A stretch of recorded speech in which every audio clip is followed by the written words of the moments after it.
everybody. Welcome to Radio Dead Air Tech Q&A. You've got questions. We've got guesses. I'm Nash. Been doing Radio Dead Air for ages. But in addition to that, I'm also an IT professional. With me, as always, my producer, Mike Gearman, also works in IT. If you have tech questions for us, send those to requests@radiodeadair.com, and we will do our best to help you out with them. How you doing, Mike? Oh, not too bad. I didn't break my toe. That's good. Earlier this week, I got up, got out of bed, and immediately rammed my foot really hard into my chair. And I looked at it and said, "Oh, I was in pain." I go, "Okay, nothing's wrong." And then, go through the day, foot pain, because hit my foot, and get home, take my shoes and socks off, and go, "Oh, that's an interesting series of colors on that toe." You got your fan. But I can move it. No, I do not. You do not? What the hell is that coming from? I don't even know what it is, so. Huh? I should have the noise cancellation in OBS on. We'll make do. So, yeah, I don't have anything on. Let me make sure. I have a fan on, disappointingly enough, because my dear old D7500 DSLR camera is about fed up of being a webcam. In case you don't know, the camera I use for the show is actually a DSLR, because those, up until a few years ago, were about the best option if you wanted like good quality, like TV quality camera for this. What you did was you got a webcam, you got a DSLR, you either hooked it up with USB or you used the HDMI out and you ran it to a capture card, which is what I do with mine. And it's way better because you have actual lenses, you have a large sensor, it picks up, it looks a lot better. Trouble is, they weren't designed for this. And they were designed. Yeah, they were designed to be cameras and or camcorders. But what you do in this instance is you're setting them in one location. They don't have AC adapters. So what you have to do is there's a special adapter you put in the battery socket. It's shaped like the battery that goes into it. And from there, it goes to a DC converter to the wall outlet. So it's really, Nikon made the adapter, but it's not intended to sit here constantly, fixed position, running like this. And I guess the summer is not helping. It's always had a little bit of an issue with overheating, doing what it does. But I guess as it starts to get warm here this year, it's decided I'm done. I don't want to do this anymore. And I have a little 6-inch desk fan pointed directly at it to keep it from overheating while I do this, which not ideal because that's not actually fixing the problem. That's just sort of kludging it to keep going. So what I did this week was they have actually, in the many long years since I started doing this, someone finally decided, hey, what if we made a really good webcam? Not just a crappy one. What if we made one that was actually, good? And it's from Razer, of all people. The Razer Kiyo Pro Ultra has a very large sensor on it, almost as large as a DSLR sensor. And technically, considering this is a DX, it's using a cropped sensor to begin with, so that might actually be a larger sensor. It works well enough that it has the same sort of, depth of field to it and whatnot. It's USB 3.0 and it uses the bandwidth. 4K 30 frames per second maxes out. Okay, so not as good as, say, the Elgato Webcam Pro. Well, the Elgato Webcam Pro has got it. Technically, it can do better, but it doesn't look as good because the lens is smaller. And the setup is it's not as good. So I managed to find one like new. We'll see how like new is. because it was like $60 off for the one that was like new. And you're wondering, why are you spending so much money on a whole new camera? Understand this DSLR that I have, just the body of the DSLR, no accessories, no lenses, just the body is somewhere between $600 and $700, and that's used. Not that's what I got this one for. It's still about that price. Lenses can add exponentially more. In fact, the reason I chose Nikon was my previous one was a Nikon, and I was able to transfer the lens so I wouldn't have to spend any additional money on lenses. Regardless, if I were to send this to someone to get it fixed, to look at whatever is overheating and causing the issue, first of all, I can't find a local place to do it. So I would have to look for a Nikon authorized dealer. That means mailing it away, getting a quote back, and then having to pay that or just pay the return shipping and whatever labor they had to pay.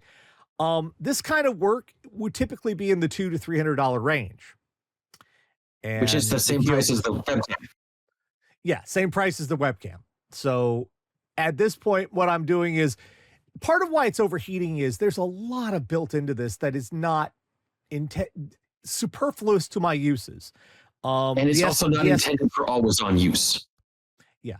The SD card part, the HDMI output part, the mirror, DSLR is they have a mirror in there that's actually on a mechanism that is really complicated and can break over time. So that's the most likely part to break. The onboard computer, the screen that's built into it, all of this stuff is superfluous to using as a webcam. Whereas if I get a dedicated webcam, it won't overheat because it's made to do that. It's designed that way. I did a lot of research. I did a lot of looking into it. I was thinking about getting the Facecam Pro from Elgato, but it just isn't as good, which is weird because the Facecam Neo is what I use for let's see, show you the cat cam. Yeah, the internal cat cam here. Facecam Neo. This is only a 1080p 60 frame camera, but it's really nice and it's under $100 when I got it. That one's really good for the money for what it does. So you'd think maybe the Facecam Pro would be as good, but it's simply not. If you put the two side by side, the Razor is better somehow. So I've got that coming. We'll see. I think the Elgato may have it in frames per second if that matters to you. But other than that, yeah, okay. 30 frames per second that's what I've already got right now. Yeah. 60 frames per second is only really good for gaming. I mean, well, it can look fine, but I prefer 30 frames anyway because it looks more like what you expect from what we all expect from, television and whatnot, not from games anyway. So yeah, that's coming. We'll see how that holds up tomorrow. Also, can you not deduct this as a business expense? Oh yeah, it's deducted. It was so sudden. I was like, you know what? I'll just put it on the credit card and I'll pay it off over time because expenses. I'm not gonna go to folks every single time there's a thing because this was something I could in theory handle. I wasn't gonna go run into folks like, hey, you gotta donate for this. No, I'm trying to hold that off for emergencies like something's on fire or my house blew away and I'm in Oz now. There's a little guy who's singing to me and I think I landed on a lady and she's dead. Here's my PayPal. That's kind of what I want to reserve that for. Also, just for funsies, look what I found. Well, I didn't find it today. Which cat? Wait, hang on. Back up to the analogy. Which cat would be your Toto in that situation? Probably Charlie. Yeah. Didn't the DSLR overheating count as something on fire? Well, I mean, it's not on fire yet. It's still functioning, and it's going to be my backup, and I will actually use it for the intended purpose of being a camera and or camcorder from now on, since trying to get it out of its position is a pain in the butt. I have to just disconnect like 3 or 4 different cables and pull it off its stand. And now I'll be able to actually move it around and use it more and whatnot. Um, anyway, what else I found today is I'm going to make the screen big second so I can show you all at home. Look at this old monster. This is a Timex Sinclair 1000. This is one of the first commercially available home PCs, and we use that phrase very big air quotes. Loose. Yeah, that's this is I think this is like an 8-bit computer. It's as stripped down as it could possibly be. They sold it like this, but it doesn't really work well unless you buy a secondary RAM add-on thing on the back, which I have around here somewhere. There is no dedicated, the keyboard is built into it, and it's like a sticker over some buttons that you kind of press, and I think they're all gone bad by this point.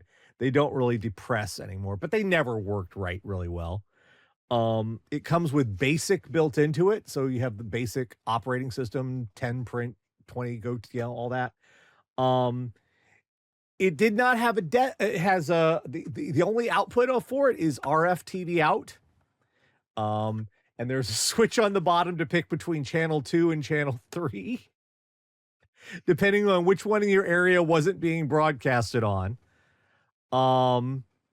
And it did not have a disk drive. What it had instead of a disk drive was a cassette tape drive. It wasn't even a drive. You were supposed to take a cassette player, and there's connections here for the microphone and the earphone, and you were supposed to connect those from the cassette player to this, and the programs were saved on cassette tape, and cassette tape takes forever to load, like a ridiculous amount of time.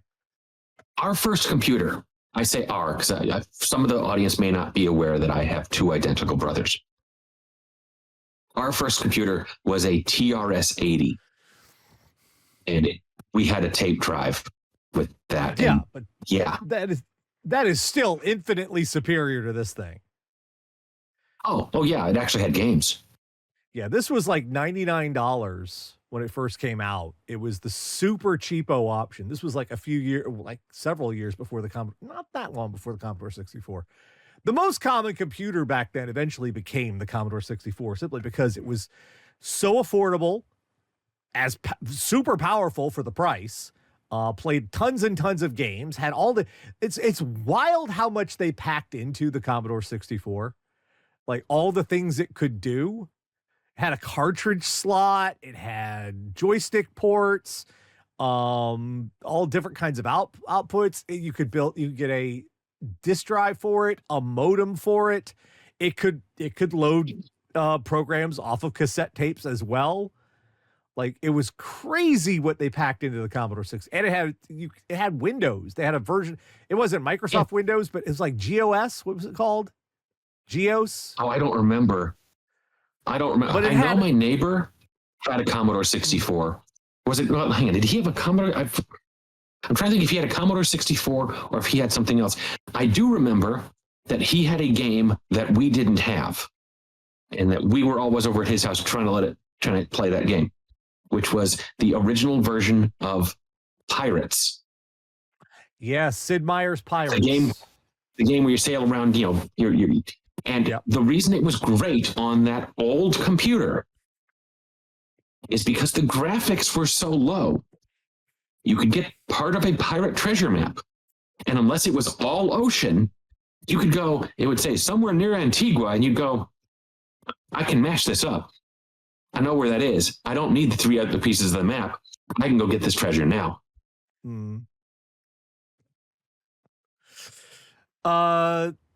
Yeah, I mean, so yeah, it was a different age. But this had the distinction of being first. They rushed this fucker to market.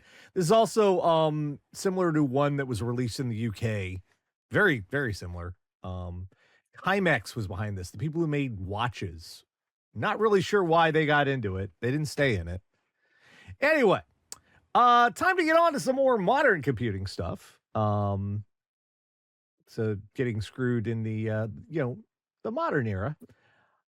So this week, officially launched the RTX 5060 Ti 16 gigabyte, 5060 Ti 8 gigabyte, and the 5060, which will be available for purchase in May. But they've technically, the launch has begun. And a funny thing happened. Yes, a shocking discovery was made. Yeah, Hardware Unboxed talked about this. NVIDIA told reviewers that they didn't have an RTX 5060 Ti 8 gigabyte to send them out for reviews, but you could talk to their partners. Their partners could send you one. So that's exactly what Hardware Unboxed did. They talked to the Asus, MSI board partners. And they were told, instead of they had some available, what the board partners told them was, NVIDIA doesn't want us to send that one to you. Because it they don't want turns it out, reviewed. it's a strange thing, Nash. Yeah. And I don't know how this could have gotten past the engineers at NVIDIA, but it turns out that 8 is less than 16. 16, yeah. And it doesn't perform as well. Yeah, so the card actually did get out, and some people did get numbers on it. Actually, it was a Chinese reviewer got a hold of it and did some comparisons. 3D Mark, in a lot of instances. I'm going to be honest with you, Nash. My feel on the Chinese reviewer got a hold of it is, it feels like knew someone at the factory who pulled one for them. Well, it's one thing, a couple things to note here. First of all, the RTX 4070 is still faster, which that's not surprising, considering not good. Well, it's not good, but considering that NVIDIA this is the silicon that should have been the 5060, but they called it the 5060 Ti so they could justify charging more for it. It's only barely faster, like 10 to 15% faster than the 4060 Ti. And when you get into situations where it requires the use of DLSS or any of the features that NVIDIA touts, like frame generation, all that, that half of the RAM drops the frame rate considerably. There's a look here at Cyberpunk 2077, for example, with DLSS turned on. The ideal circumstance for this card, because if you want to be able to play a game like 2077, you need some help from super sampling and all that. Well, it's about 30 frames slower on the 8 gigabyte because DLSS requires VRAM. Yep. Who'd have thunk it? And this thing don't got VRAM. Yeah, this is a lot of people are like, well, why don't they put, say, 10 gigabytes or 12 gigabytes on this card if they're worried about every card having 16 gig? Why don't they just put a lesser amount? They can't, because they made it. I was just about to say, because they made design decisions that said basically they have to have 8 or 16. I think it's a multiple of 8. So they can have an 8, they can have a 16, they can have a 24, but they can't have stuff in between. It's the number of RAM chips in this instance. It's all a matter of the video bus width, of the RAM bus width. The memory bus width is it's the pipeline. Consider it the size of the pipe that allows memory to go to it.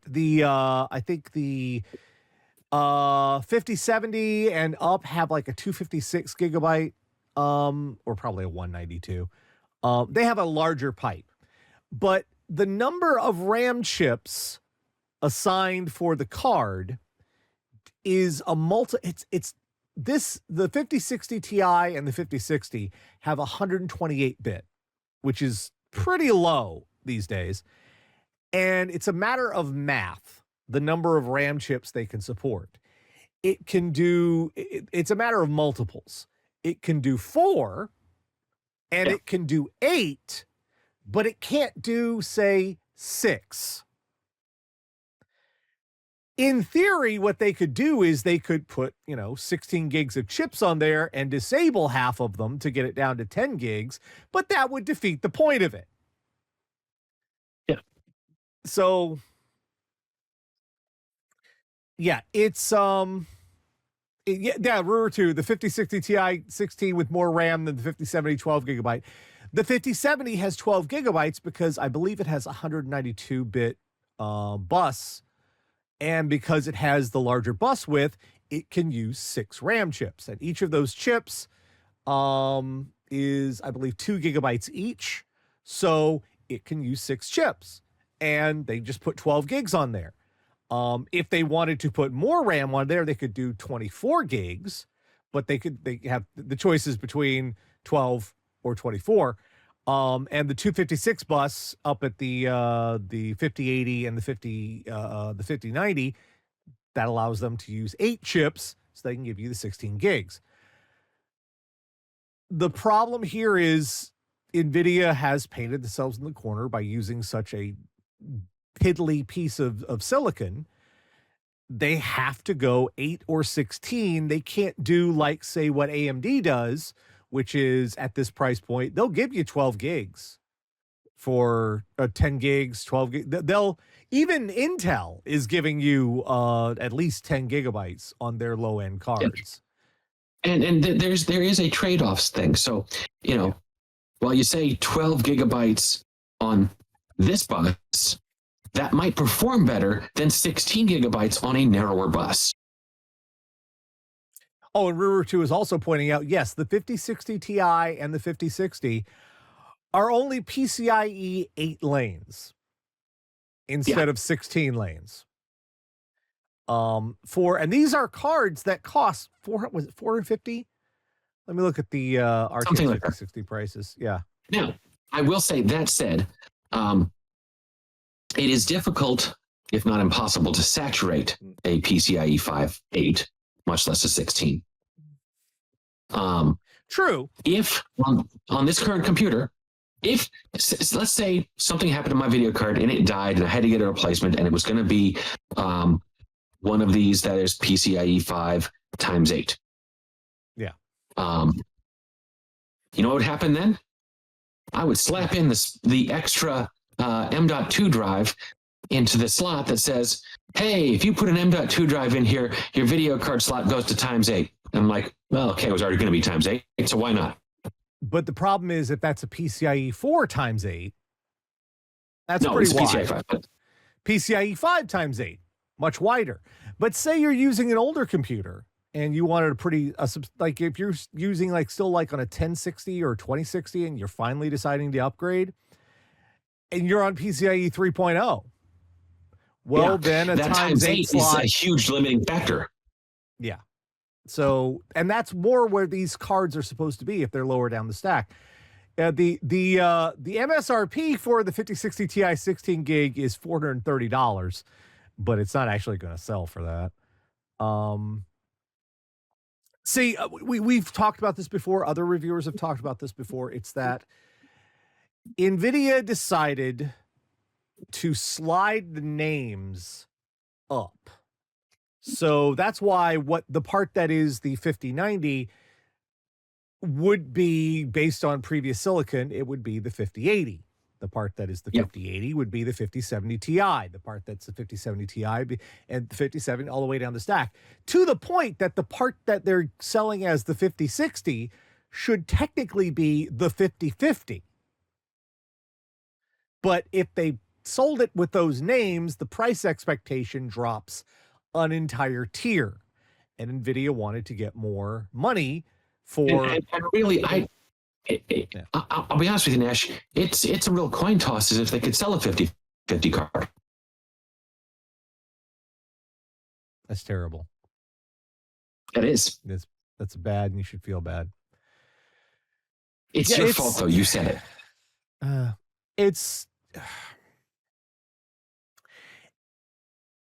NVIDIA really, I mean, for one thing, they're reacting like they don't have competition. And, all things considered, they might not. We still haven't seen what the 9060 has to offer. But if the 9060 gets things down to $300 and below,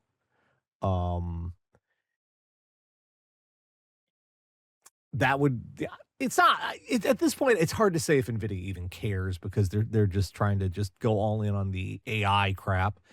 However much, yeah. I know we didn't have any news stories about AI this week, really. Well, we do, but not. There were some more amazing cancellations of things this week, which we don't have time to go over. But it's go ahead. It is very much looking. Oh yeah, I don't remember. It was Ed Zitron who mentioned before was pointing out that there were some more cancellations on build outs of stuff and people and some very important. At least in their own minds, AI evangelists going, "Oh no, everything's fine. We're all fine here. How are you?" Yeah, wasn't it? I think Facebook approached like Microsoft and other companies, and they're like, "We would like you to provide us with compute time on your server farms and assistance, and help us develop our AI. What are you going to give us in exchange? Nothing." We'll give you nothing. Give us help and we'll give you nothing.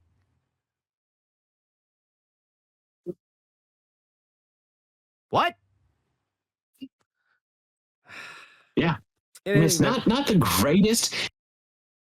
There have been probably worse business pitches, but I'm hard pressed to think of any. Your connection's a mess tonight, man. Yeah, it's a little bit. I think there's some construction going on in the neighborhood, and that might be affecting things. But at this point, according to retailers, the 5060 Ti and both 16 and 8 gigabyte has already sold out. And probably based on the idea that the reason NVIDIA didn't want reviewers to get a hold of the 8 gigabyte is they don't go out of their way to differentiate the 16 and the 8 gig. So if you see 5060 Ti and you see the review, you're like, oh, that's not so bad. And this one's super cheap. Let's get this one. And yeah. And you might buy the 8 gig by mistake. So out there, please, if you do have to buy one of these things, make sure you check the box carefully to find out what it is you're buying. Yeah, make sure if you want, don't get the 8 gig version. It's ridiculous for them to be selling 8 gig new parts for over. If you're selling a video card for over $300 and it still has 8 gigs of RAM on it, no, that's not anymore. No, like those 8 gigs was like fine 5 years ago, but no, now, no. It's over now. Anyway. Yeah, speaking of the so-called AI stuff, man, this story has been driving me nuts because of how it's framed everywhere. I am tired of the term hallucinated when it comes to this AI. Yes. I'm also tired of, they tried adding a new one, confabulated. I've not heard that word in a while. So the AI hallucinations or confabulations are not a real thing. I, as a person, can and have, I will admit, hallucinated. I was recovering from surgery, so I have an excuse. Bots, artificial intelligence, in this case, large language models, which is not really AI. It's complex statistical analysis of data saying, this is what I've been told, this is what should come next. Is basically saying, hey, in all my training data, if you have A, B, and C, it's followed by D. And if I have X, Y, it's followed by Z. Not just like alphabet here, that, if I have this chunk of data, it is most commonly followed by this kind of data. And it can be a very wide array of things and decisions it has to make and branches and whatever. And if you're asking about stuff that is very tightly tied to the training data, you are more, and the training data is accurate, you are more likely than not to get a accurate-ish answer based off of that. But once you start going outside that, it has to start throwing random numbers at things going, I've not seen anything like this before. Here's how I'm going to answer. Well, it's not just that. It's designed not to say, I don't know, or I can't help you, or Yeah. it's designed in such a way where they get the algorithm to pump out some kind of answer, even if it's the wrong answer. And you know what that's called? It's not hallucination. It's not confabulation. It's your software is broken. Anyway, what happened here was Cursor. It's a bullshit engine. What happened here was Cursor AI, which is a company that helps with I have another term I hate, vibe coding, which is you type what you want your code to be into one of these AI generators and it spits out code. It just doesn't always spit out very good code or very efficient code or any kind of code. Anyway, they were asking the support that people were having trouble logging into multiple machines with one subscription ID. And the support bot said, oh yeah, this is expected behavior. This is how it's supposed to work. You if you want, to log into multiple machines, you have to pay more or something. But the actual people said, no, that's not our policy. What are you doing? Yeah, What? The bot in this case, which was named Gary, I think. I saw another story of this where the bot actually was named. It was presented. It was not. There was no disclaimer saying, "Hey, this is a large language model that is replying to you." It was Gary from tech support, and I want to say Gary. Yeah, this is the saying this stuff. So the users weren't aware that they were getting bad data because it sounded legit. It had a real person name on it, and they're like, "Oh, well, that's kind of messed up. I didn't see any announcements about that." And then of course the company goes, "No, that's wrong. We're our bad. We're sorry." Yeah, Michael Truell is the company co-founder, and he said the solution to this speaks so well. The solution is we've already begun investigating and some very early results. Any AI responses used for email support are now clearly labeled as such. We use AI assisted responses as the first filter for email support. So what they're saying is, yes, this thing will say the wrong thing. It will tell you lies, but we'll clearly label it as a system that tells you lies because it is broken and wrong. And therefore, it's fine now. You'll know not to depend on this thing that you're trying to get assistance from. What? Which I'm not gonna lie here, Nash.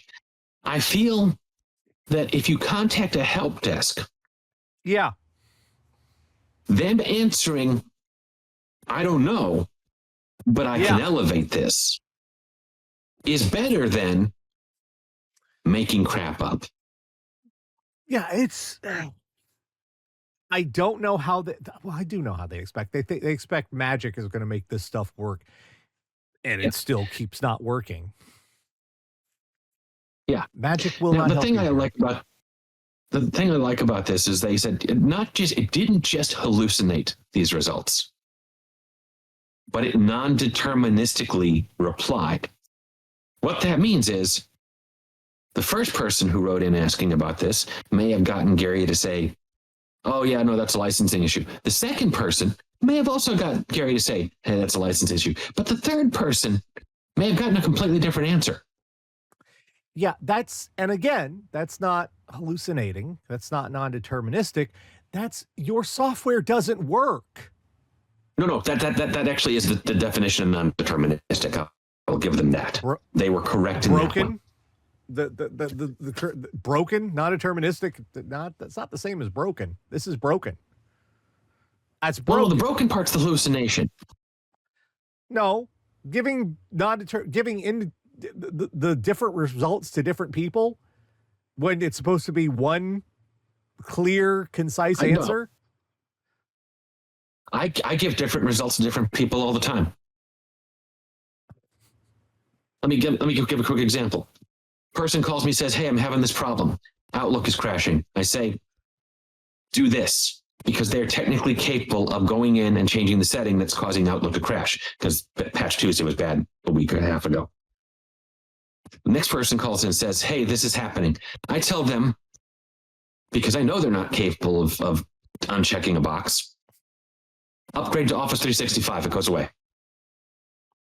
Yeah, but that is a correct answer. You're not doing it because you don't know the answer. You're not doing it because you don't know how to do. You can't do it, which is the problem here. Yes, but it is non-deterministic. It doesn't understand what it's doing. There's no brain. There's no mind. There's no animate intelligence behind this thing. It's just an algorithm. And that's same as me before my first Red Bull of the day. It's an incredibly fancy autocorrect. That's all it is. Yeah. I'm not saying it's not garbage. It is.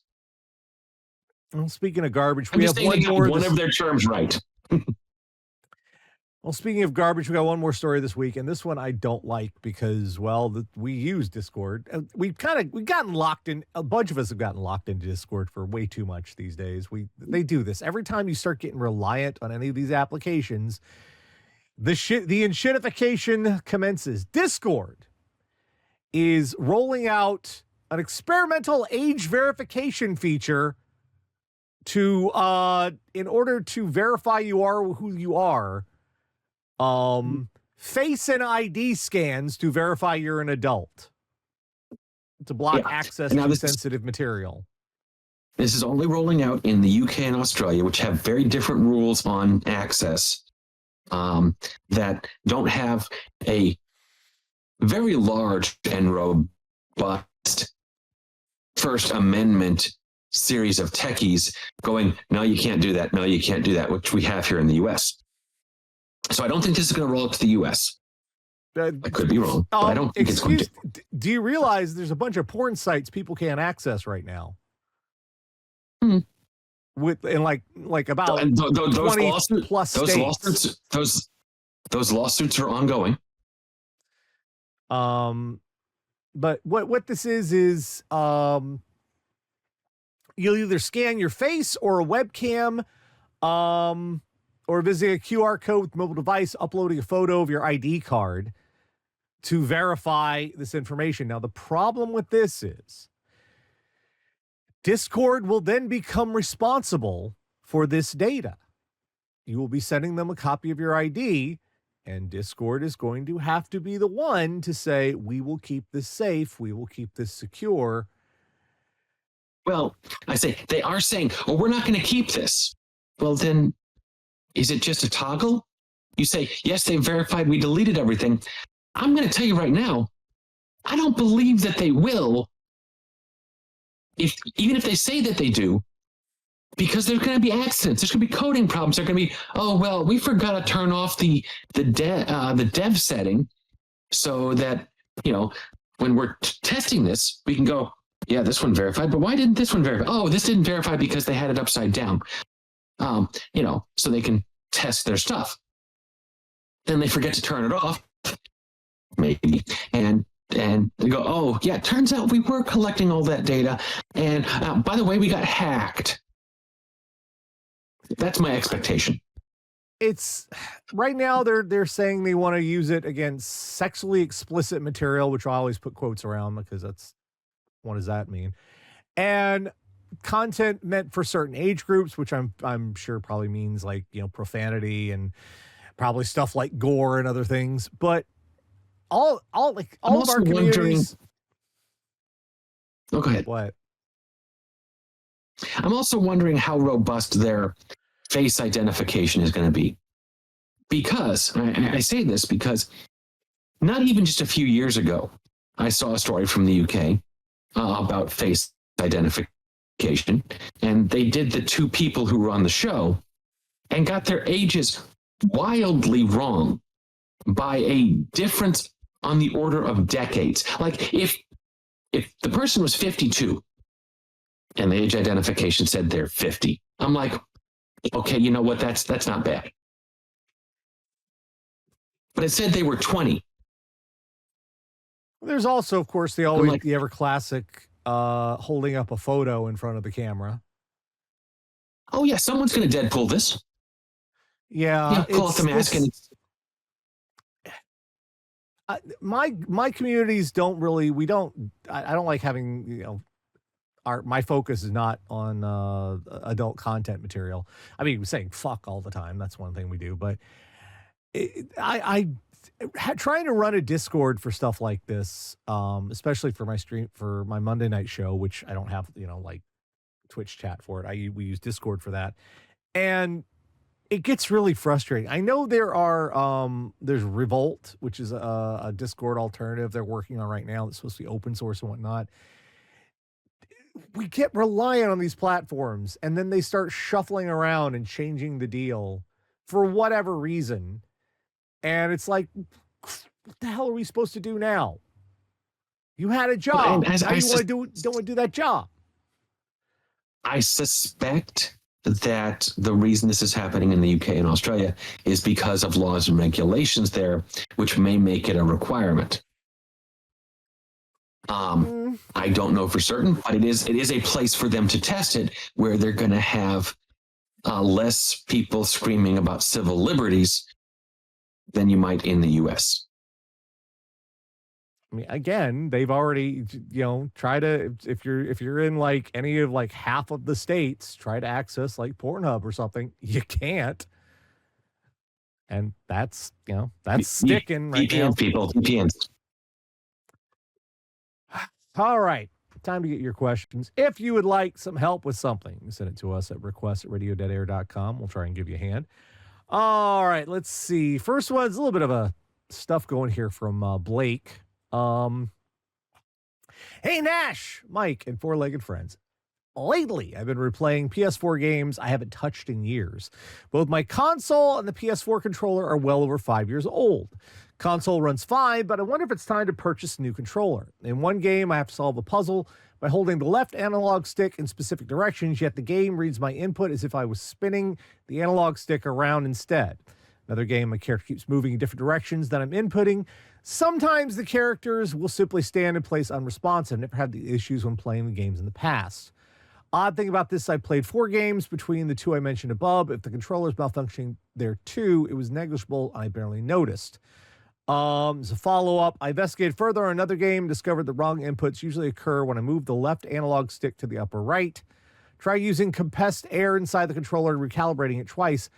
Positive it's the controller at this point. Any tips or tricks, or is it time to buy a new one? Okay, Blake. With analog sticks, unless you're using a Hall effect, which are based on a magnetic sensor, and even then, there's still some friction involved. The one downfall of joysticks, and it has been for ages and ages with computers, is you have things rubbing up against things. And isn't that a problem in so many things in life?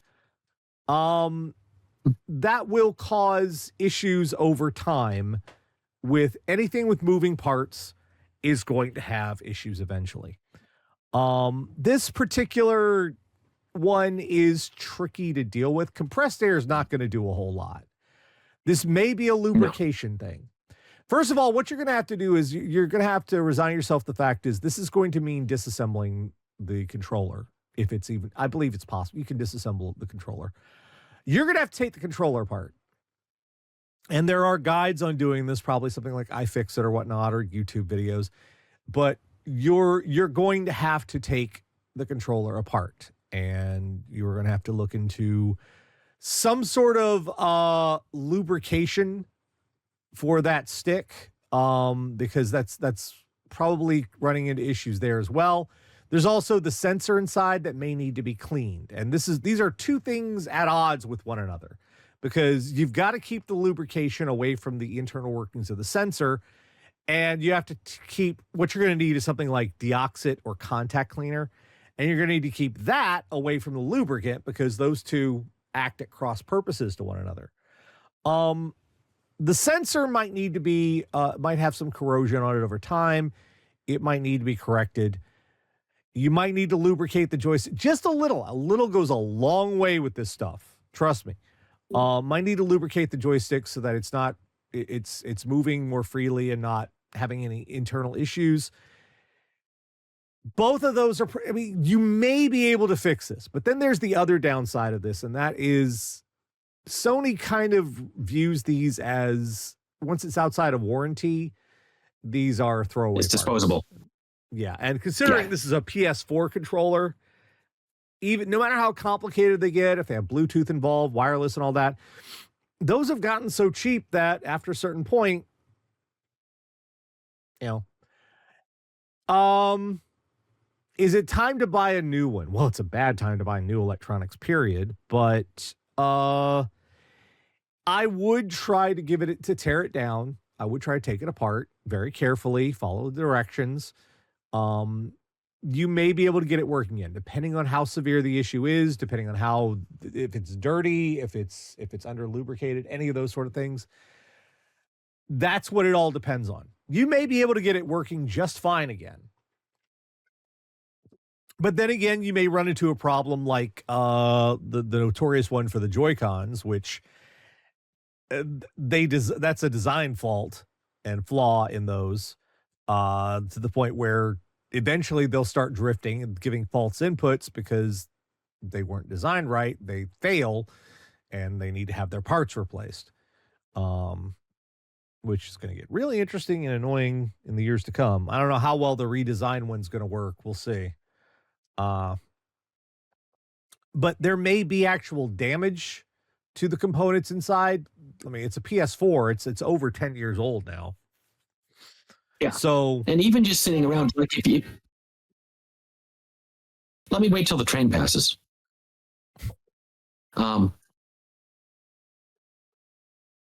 We can't hear it. Oh, you can't hear it. Okay. No. Sorry. So even just sitting around, like I had a controller here that I thought I'd left perfectly fine. It's just be sitting here, maybe a little get dust on it. I didn't notice that I'd left a book sitting on top of it, pushing the controller to one side. And that stressed it enough that it's like, I'm not doing much with this joystick anymore. Like worst case scenario, let me see. Are there any PS4 parts kits? I mean, so while Nash is looking at PS4 part kits, one thing I'll say is there are third-party controllers that are under $20. So another thing you should consider is, what is your time worth? How much frustration are you willing to put into this? Not that I say throwing money at something is the solution every time, but you may take this thing apart and realize, no, I can't fix it. And then they do have, you can look up, there are kits and parts to replace the sensors. Like they do make replacement thumbsticks. There's a whole kit you can find on like $15 if you have to replace the conductive pads in there. Oh, the conductive pads, that's a bad design, because those they used to make conductive pad keyboards. Conductive pads are kind of membrane switch. You press down and this layer of graphene makes contact with another I think it's graphene. It's some substance that has to make contact with another electrically conductive substance, and you push them together and it works. But they do, because you're pushing the two surfaces together, eventually that conductive material wears down and switch is useless. So that's annoying. But there are kits for repairing these. So if you want to give that a shot, it's cheaper than buying a whole new one. So, put it that way. If you're willing to open it up and go for it, there are guides on this. It's not impossible, and just go from there. All right. I mean, it's out of warranty, so nothing. I mean, you're out like $15. So All right, next one. This is from Adrian. Hi, Nash and Mike and Cats. I'm fed up with Windows Sleep function. I don't want to have to power down my desktop when I go to bed because I like leaving stuff open, but it never stays asleep. I've only had this desktop for about 6 months, and I don't have anything weird plugged into it. All I have is a Corsair Dark Pro wireless mouse, a K55 keyboard, and a Scarlett Solo. How do I figure out what's causing it to wake up, and how do I stop it? Thank you, Adrian. Okay, so this is actually pretty straightforward. Yeah. Figure out how to wake it up. What you're going to do is you're going to open up command prompt in admin mode. You have to open it as admin. Yeah. And then you're going to enter power CFG space / last wake. One word, LASTWAKE. And this will tell you what woke it up the last time it woke up. Yeah, here's an example here on the screen. For example, there's a USB controller that is causing it. It will give you a report on screen to tell you what device is doing it. It will give you a description of it. It will give you the instance path. Once you have this information, go over to Device Manager. Open up Device Manager. Find whatever device it tells you woke it up last. Then you're going to right-click on that device. Let's see. Device Manager. I can demonstrate this for you. There's Device Manager. Over here. You're going to go down. Let's say, for example, let's say the wake issue was coming from the Elgato. No, that's not going to have one. Where's the keyboards? That will have one. Keyboards. There we go. Let's say it tells you it's the keyboard. So you're going to find your keyboard on the list. You're going to right click on it, choose properties. Then you're going to go under power management. And there's a checkbox for allow this device to wake the computer. You're going to uncheck that and you're going to click cancel. Or no, you're going to unclick that and click OK. Yeah, I click cancel because I'm not changing anything. What am I doing? Yeah, you're going to uncheck that, click OK. That will stop that device from opening it up again. Typically, the ones that... Let's say you can also get a full list of everything that's permitted to wake your computer in that same command prompt admin window. Yes. Typing power CFG space minus device query space wake _ armed. This will tell you, these are all the things that could wake it up. The first thing we told you will tell you what did wake it up. The most likely culprits are keyboards are a culprit, mice are a culprit because they have this idea where you just move the mouse and the computer wakes up. I don't know why they do that. Your network card is also a culprit there because there is a function called wake on LAN.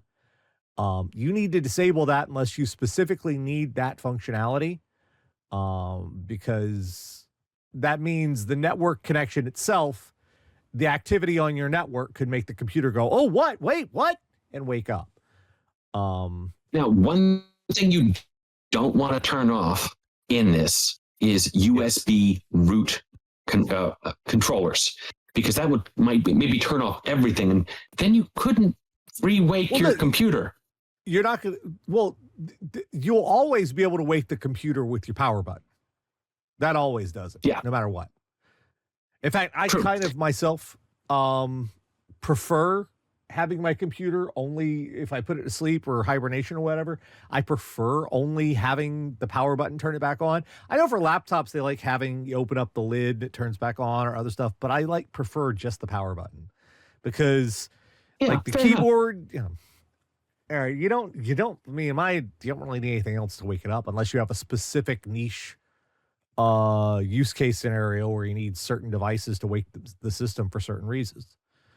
But yeah, you go to the command prompt, you run that, you'll be able to find out what's causing it. And now here's the downside. It's a little bit like whack-a-mole until you get them all. It's not like eternal whack-a-mole, but one thing might be waking it and you disable that, and then something else might wake it up that you weren't aware of was doing the waking, you'll have to do it again. Or you can just go through, like when Mike said, look for all the ARM devices and just disarm everything. Just go through device manager. Anything that could potentially wake it up from that list, shut them all down. I should do it. Yeah. All right. Last one is from Nick, and this is one of those I hate giving people bad news, but this is bad news here. Hey, Nash and Mike, I'm planning to grab the Switch 2 when it comes out, and I'm heavily into the existing Switch ecosystem. One thing that has me concerned is the micro SD changes. I have a 1 terabyte micro SD card right now. Is there any way to adapt it to work with the Switch 2?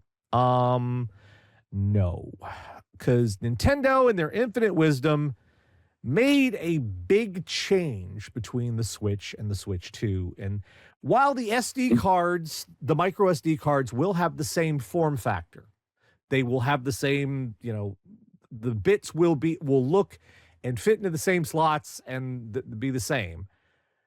They are not the same. It's like what they used to use was micro SD XC or something, which is the standard. That's one tons of things use. The Switch 2 is going to be using something called micro SD Express. And what this is, the difference between the two is Express has a much faster read-write rate. And supposedly because of performance reasons, I sincerely doubt this, but supposedly because of performance reasons, the Switch 2 has to have a faster read-write speed on the memory card, on your storage, in order for the Switch 2 to work with it. Again, I have a doubt. But what this comes down to is existing Switch micro SD cards are not going to work on the Switch 2 because they're built differently. Even though they look the same, they fit in the same socket, they work, they're not going to work because they are formatted and function differently. And this is a shame if you already own a Switch and you were hoping to transfer your storage to the Switch 2, because right now the Micro Express, not only are they more expensive, because of the speed issue, they don't have the same amount of, I don't believe they have it's capacity limitation. The biggest one I'm seeing right now is 256. I'm not sure if that's the top or not. I think there's a 1 terabyte, but it's crazy expensive. So yeah, there is no way to convert it. There is no way to make it. I mean, in theory, I guess Nintendo could bend on this one and allow. I don't see why there's any reason the SD card reader can't access the older type if they wanted to. The card reader should have the same ability to read both. If it can read the faster one, it should be able to read the slower one. It's just Nintendo decided, no, you have to buy new RAM. Smacks of Sony, to be perfectly honest. That's like some PlayStation shit there. God dang. So unfortunately, the bad news here is you will not be able to transfer. There's no way to adapt the old cards to work. You're just gonna have to copy stuff from, you'll have to get like an SD card reader. I don't know if you can. I actually don't know if you can copy Nintendo data via a PC, but you're gonna have to use never try. You're gonna have to use some sort of intermediary to duplicate your data over to a new card. You're gonna have to get a new card. I don't know if like Nintendo's got. I don't know if Nintendo's gonna be selling specific Switch branded Micro Express cards or whatnot, but they will. I guarantee you they will, and they'll be game related ones. You can get a Pokemon one. You'll be able to get a whatever fill in blank popular game. Here's a branded card for it. Oh yeah, Dragenda. Dragenda says, "I'm sure this change won't mess up any parents buying their kids a storage upgrade for their birthday." Oh yeah, this is going to be parents are going to have to deal with. I bought this SD card and it don't work.